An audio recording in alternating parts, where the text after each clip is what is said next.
How many times have you been sitting in the middle of a lecture and you think to yourself, this has absolutely nothing to do with my major? Or maybe you're asking, when will I ever use this information in the real world? Well, if you're anything like me, then this is a question that you've asked yourself in many of your undergraduate courses. Why am I having to take math, science, English, and history courses when I took the same classes in high school? I believe if we as students have made it to the university level and we are paying to attend these courses, then we should have a say in what courses we would like to take. With that being said, my topic today is the importance of college students having the freedom to choose their own courses. This is a topic that I know we all can relate to. With that being said, there's so much stress that comes into studying for your major classes, and wouldn't it be great if we could eliminate some of the unneeded stress from those undergraduate courses on top of that? I'm qualified to discuss this subject because I'm a college student who has completed numerous hours of undergraduate courses, and I have also conducted the research necessary to speak upon this topic. There are 3 main points that I will discuss in the body of my speech. First, I will introduce the problem with college students not being able to choose their own courses. My second point will discuss why the opinion on this topic matters, progressively and financially for college students. And my final and third point will introduce some solutions to help alter the experience of undergraduate students based on the courses that they have completed. Let's begin with the problem topic of my area. My first main point looks into a problem with college students not having the freedom to choose their own courses. In 2019, an article in the American Educational Research Journal by Holly Koshowitz and Frederick No indicates that over 60% of entering college students are placed into at least one developmental education course, and less than half of those students actually finish their developmental education courses, and far fewer pass a transfer level college course within 3 years of initial enrollment. Due to these low success rates, some policymakers and researchers argue that the developmental educational courses have failed to fulfill its promise to keep students to help students succeed and to complete college, proving that it is more likely for a student to drop out of college because they are getting discouraged based on these developmental educational courses. To support the importance of college students selecting their own courses, an article written in 1998 titled Directed Self-Placement, An Attitude of Orientation by Daniel Royer and Roger Giles brings to our attention the strategy of self-placement. Self-placement is where students have the ability to choose their own courses. They explain how self-placement facilitates a student's intrinsic motivations, which is crucial for their short-term and long-term success. The study also goes into detail of the flaws in our system, which is revolved around test-based placement strategy. And this goes into detail about the unfairness of placement tests such as the ACT and the SAT, which of course we all had to take to get into college. Stating that many students are inaccurately placed in math and science and English courses based on the flawed system. It is also proving that students with lower standardized test scores are having to take courses that students with the higher test scores had the option of opting out of. So they're kind of asking, how is that fair?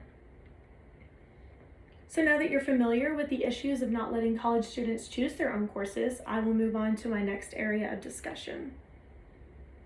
My second main point looks into the reason why college students should be able to choose their own courses. Students should be able to choose their own courses because it would prepare them better for their real-world career choice. Students would have more motivation to learn as well as be interested in attending these courses and showing up to in-person classes as opposed to online. Instead, a lot of students will put in the minimum amount of effort for these general education courses in order to scrape by to get in order to graduate. So if we're paying for these courses, why do we not have the option of the classes that we are taking? Shouldn't we at least take classes that we are remotely interested in, or for the most part, relate to our major of study? In 2014, an article in the American Journal of Psychology written by Kathleen Galati Hillary Weiner and Jade Tandler conducted a study over the consistency of decision-making among first-year college students. And when the students were asked why they chose the courses that they did, many of their answers revolved around the professor, the class time, and of course the area of subject, or the subject of study. Students were more likely to choose courses based on how easy they believed the course would be, and many students chose to select times later in the day, such as 8 a.m. as opposed to 8 a.m. and 9 a.m. In 2016, Jackie Newman wrote an article published by East Tennessee State University that shows approximately 25% of students entering college are fully ready for college-level studies. However, the remaining 75% require additional support in either English or mathematics. It's also shown that students with high self-efficiency use intrinsic motivation to press forward through these difficult courses, which is 27% of the college population. However, the other 73% of the students who have lack of self-efficiency are uncertain of their goals and who are more likely to get discouraged when their grades drop, so they are more likely the percentage that will drop out of college. Now that you are familiar with a few of the reasons of why college students should be able to select their own courses, I will give solutions to help improve the college experience and result of selecting our own courses. My third and final point focuses on some solutions to help improve the college experience by allowing us as students to choose our own courses. In 2014, Shannon Jaggers wrote an article in the American Journal of Distance Education, which stated, accordingly, most students prefer to take easy academic subjects online, and they prefer to take the difficult or important subjects face-to-face. She goes into further detail to explain how college students are more likely to choose a professor based on a friend or colleague's suggestion, and they are even more likely to choose that professor based on how their friend or colleague did in the class academically. The main reason students choose online courses is for the flexibility and convenience that these classes have to offer. Other students explained that the reason for choosing online courses was it was a better match to their learning style or interpersonal interaction preferences. Another solution to help improve college courses would be to offer the alternative menu approach. Andrew P. Mills in 2019 wrote an article titled Letting Students Choose, Investigating the Menu Approach to Graded Work. This option provides students with a list of possible assignments that lets them choose which assignments they would like to submit and which assignments relate to them better.